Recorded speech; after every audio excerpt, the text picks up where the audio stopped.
अब तक आपने देखा, उज्जैनी के एक बुनकर रामदास पर एक नकली कर्जे का दस्तावेज थोपा गया था। केशव सेठ नाम के एक चालाक व्यापारी ने जो बुनकरों को सस्ते दाम पर काम कराना चाहता था।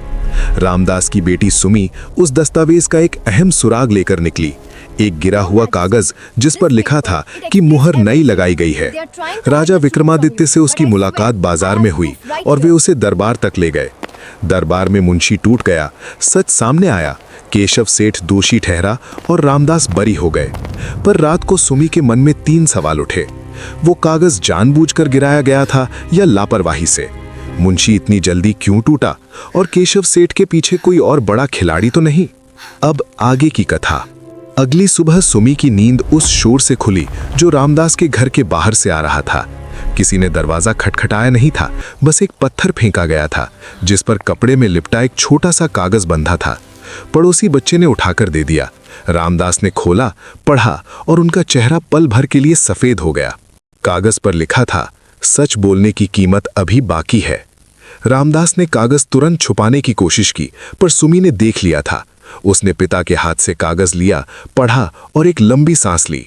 उसकी मां घबराई और कहने लगी कि अब चुप रहना चाहिए, मामला खत्म हो गया, आगे क्यों जाना?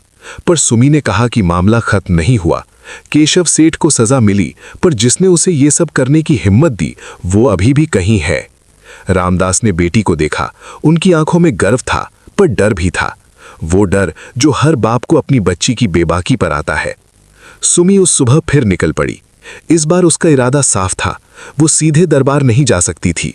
राजा तक हर रोज पहुंचना इतना आसान नहीं, पर उसे पता था कि दरबार के बाहर एक छोटा सा कक्ष होता है जहां राजा के मंत्री भट्टमात्र सुबह की अर्जियां लेते हैं। वो वहां गई। भट्टमात्र एक अनुभवी आदमी थे। 5 दशक की उम्र, सफेद दाढ़ी और आंखें जो हर बात को तौलती थीं। जब सुमी ने वो धमकी वाला कागज दिखाया तो उन्होंने उसे ध्यान से पढ़ा और कहा कि ये बात महाराज तक पहुंचनी चाहिए। पर उन्होंने ये भी कहा कि पहले एक काम करना होगा। उन्होंने सुमी से पूछा कि क्या उसे याद है केशव सेठ का वो कारिंदा जिसने कागज गिराया था, उसका नाम या चेहरा? सुमी ने सोचा। उसने एक बार उस कारिंदे को देखा था कपड़ा बाजार में, केशव सेठ की दुकान के पास। दुबला, छोटी मूछें, बाएं हाथ पर एक पुरानी चोट का निशान। नाम उसने नहीं सुना था। भट्टमात्र ने एक सिपाही को बुलाया और कहा कि उस विवरण से बाजार में पता लगाएं। फिर उन्होंने सुमी से कहा कि वो वापस घर जाए और किसी को बताए नहीं कि वो यहां आई थी। सुमी घर लौटी। दोपहर तक विक्रम को भट्टमात्र ने सारी बात बताई। विक्रम ने वो धमकी वाला कागज उठाया, उसे पलटाया, सूंघा। हाँ, वे कागज को सूंघते थे, ये उनकी पुरानी आदत थी। उन्होंने कहा कि ये कागज शहर के उस हिस्से से आया है जहां इत्र और मसालों की दुकानें हैं, क्योंकि इस पर एक हल्की खुशबू है जो केवल वहां मिलती है। भट्टमात्र ने कहा कि ये तो बड़ी बारीक बात है। विक्रम ने कहा कि बारीकियां ही राज खोलती हैं, मोटी बातें तो सब देख लेते हैं। शाम तक सिपाही लौटे। उस कारिंदे का नाम निकला धनपत, और जब उसे ढूंढने गए तो पता चला कि वो सुबह से लापता है। ये खबर सुनकर विक्रम की भौं थोड़ी ऊपर उठी। उन्होंने तुरंत हुक्म दिया कि इत्र बाजार के उस हिस्से पर नजर रखी जाए, खास तौर पर वे दुकानें जो दिन में कम और रात में ज्यादा चलती हैं।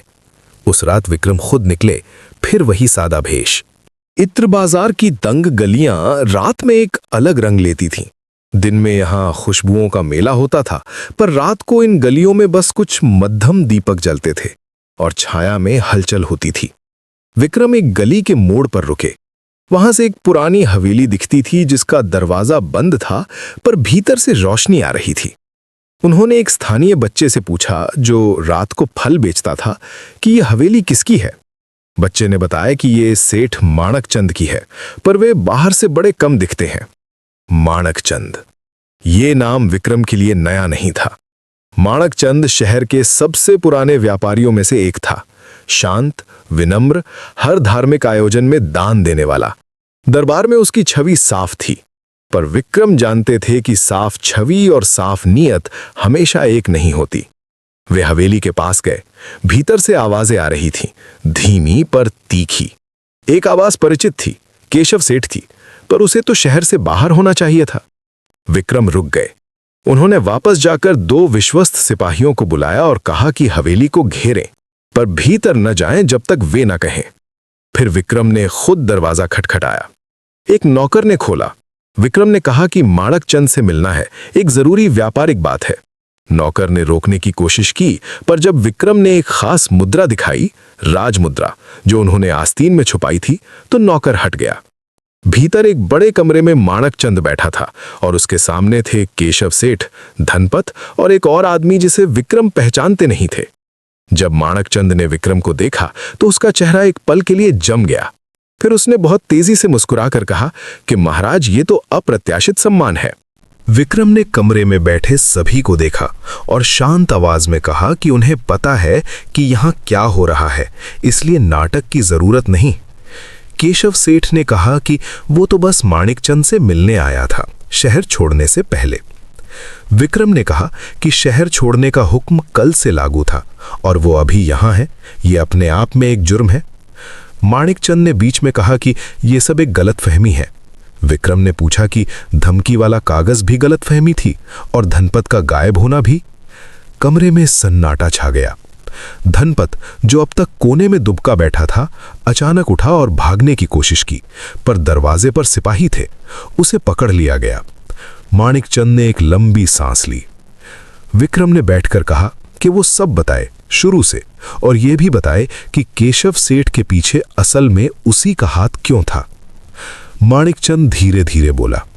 उसने कहा कि रामदास के पास एक पुरानी बुनाई की तकनीक थी, एक खास धागे की बुनावट जो कपड़े को असाधारण बना देती थी।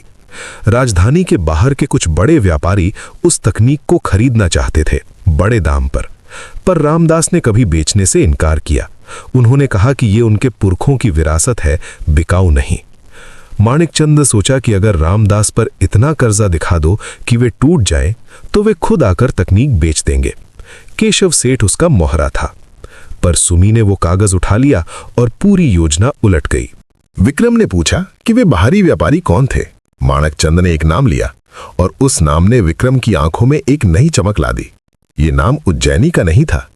विक्रम ने उस रात माणकचंद और केशव सेठ दोनों को हिरासत में ले लिया। धनपत को अलग रखा गया। लौटते वक्त रात काफी हो चुकी थी। विक्रम ने भटमात्र को सारी बात बताई और कहा कि सुबह सुमी को दरबार बुलाना है, पर डराने के लिए नहीं, बल्कि एक बात पूछनी है। भटमात्र ने पूछा कि क्या बात। विक्रम ने कहा कि रामदास की वो तकनीक जो उन्होंने बेचने से इनकार किया, उसे सुरक्षित रखने का एक तरीका निकालना होगा, क्योंकि एक बार जब किसी चीज की कीमत मालूम हो जाती है तो लालच बार बार लौटता है। अगली सुबह सुमी दरबार में आई। इस बार पहले से घबराई हुई नहीं, पर सतर्क जरूर थी। विक्रम ने उसे बताया कि माणकचंद और केशव सेठ दोनों पकड़े जा चुके हैं, और उन्होंने ये भी बताया कि रामदास की तकनीक को निशाना क्यों बनाया गया था। सुमी एक पल के लिए चुप रही। फिर उसने कहा कि उसे ये तो पता था कि पिता की तकनीक खास है, पर यह नहीं पता था कि इतने बड़े लोग उसके लिए इतनी दूर तक जाएंगे। विक्रम ने कहा कि यही असली सबक है। जो चीज मूल्यवान होती है, उसे बचाने के लिए सबसे पहले उसकी पहचान करनी पड़ती है। फिर उन्होंने एक प्रस्ताव रखा।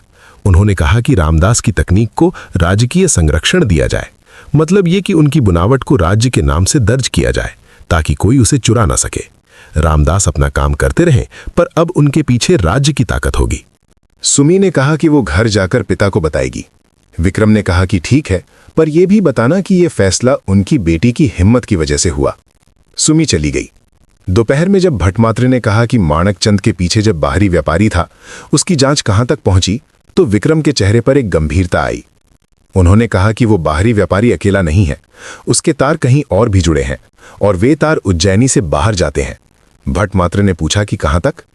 विक्रम ने कहा कि ये अभी बताना जल्दबाजी होगी, पर जो दिख रहा है वो ये कि किसी ने जानबूझकर उज्जैनी के हुनरमंद कारीगरों को कमजोर करने की एक बड़ी योजना बनाई है।